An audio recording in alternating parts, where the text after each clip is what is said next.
I can't believe I ever had to make a post about my mother, but here we are. My 45F mother, 71F, have a difficult relationship. My mother was old school traditional wife. She was a homemaker, never did any work outside the house, had far more kids than what I think is healthy, 7 girls and 6 boys. She is originally from Guatemala and came to the US when she was 14. She married my father here, had her family here, and tried to make sure myself and my siblings had old school values. Something she really failed at it. Most of my siblings are as far from my mother as humanly possible. 2 of them sadly passed away. I'm the only one that stayed near to take care of my parents, and since Dad died, I've taken my mother's bills so she can live easy. She's always been a dramatic headache, especially when it came to my marriage. She babied my husband. Always took his side. I only wanted 1 kid, but my husband wanted as many as biologically possible. He had told me he also only wanted 1 when we talked about marriage. My mother helped him mess with my birth control, so I got pregnant with my youngest.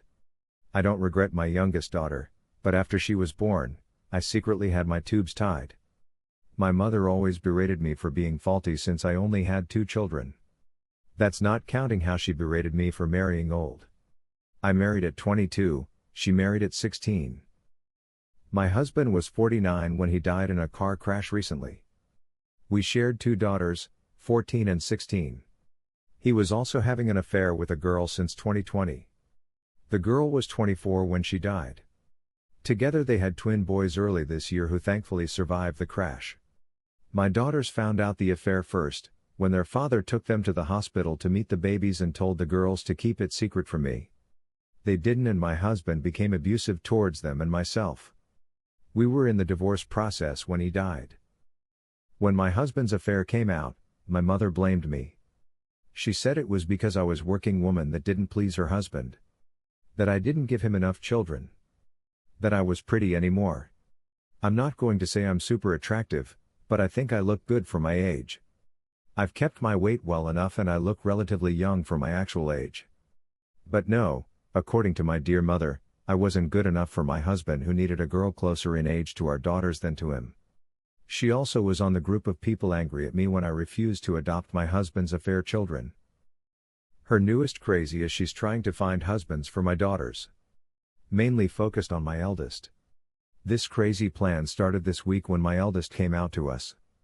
I had an idea, and I'm happy she felt comfortable enough in this massive mess we're in to still tell me and her sister. My daughter also decided to tell my mother about it. My mother just ended the call. Then called me to scream about how confused and sick my daughter is. She's linked me conversion camps, psychologists that claim homosexuality as a sickness, wackos in my opinion, political articles, etc. She even wanted to see about doing an exorcism. I told her to stop it or she would be in no contact with my in-laws. She stopped for literally 24 hours. Next thing I get is a Facebook message from a man in his mid-20s asking if it was true that I was looking to marry out my 16-year-old daughter. I told him he was sick and blocked him. I got 6 more through the night. Then my mother called saying she found husband prospects for my girls. My high school-aged girls. Angry has been an understatement. She even gave some of these men my daughter's cell phone numbers. We're all getting new phone numbers tomorrow and I had the girls put their social medias into private. I don't know what part of the brain is broken in my mother's brain. I had the girls block their grandmother and everything, and I'm stopping payments to anything that my mother needs. I know I need to call the cops. I just never thought I would need to call the cops on my own mother. It's been only 2 weeks since I had to cut my in-laws. I'm just exhausted. And please, do not think this is a normal Hispanic thing. It's not. My aunts are amazing women, most of them also homemakers. They are actually on my side of cutting off my mother and calling the cops. They even suggested for my daughters and I to move closer to them in another state. This is just my mother being insane. Small update, we went to the police today and they took all the information I had. The officer we spoke was incredible and immediately helped my lawyer with all that was needed for a temporary row.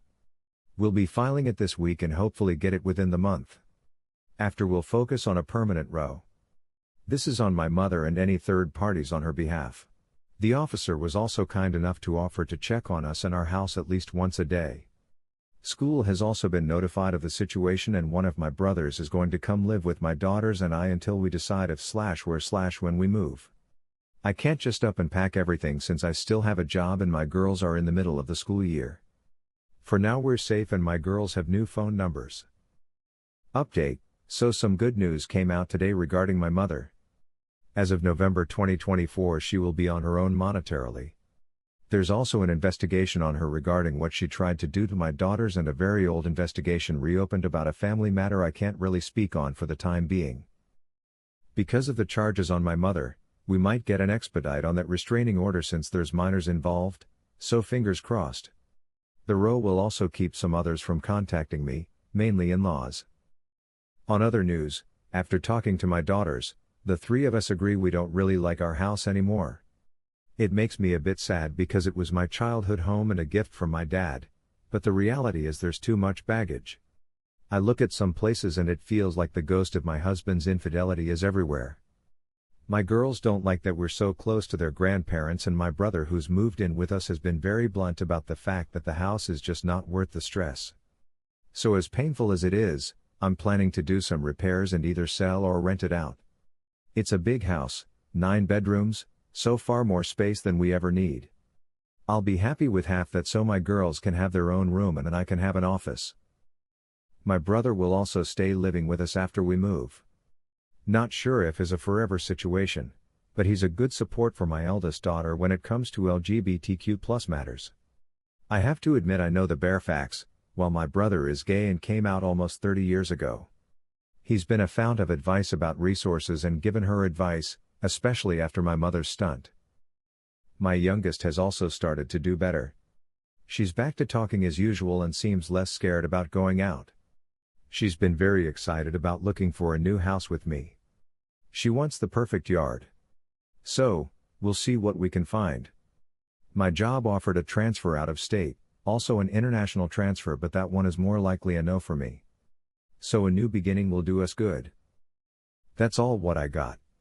Not much actual updates as much as settling my mind on some decisions after reading advice here and talking it through with people in my life. As of November, I'm officially refusing to acknowledge my mother. As far as I know, my parents were gone after my father died. Update 2. This is a small update, but wanted to let everyone know we're doing okay. I still can't share many details, but we finally have a court date for the restraining order. It took longer than I expected, but things have been somewhat quiet. I'll let you all know more when I can.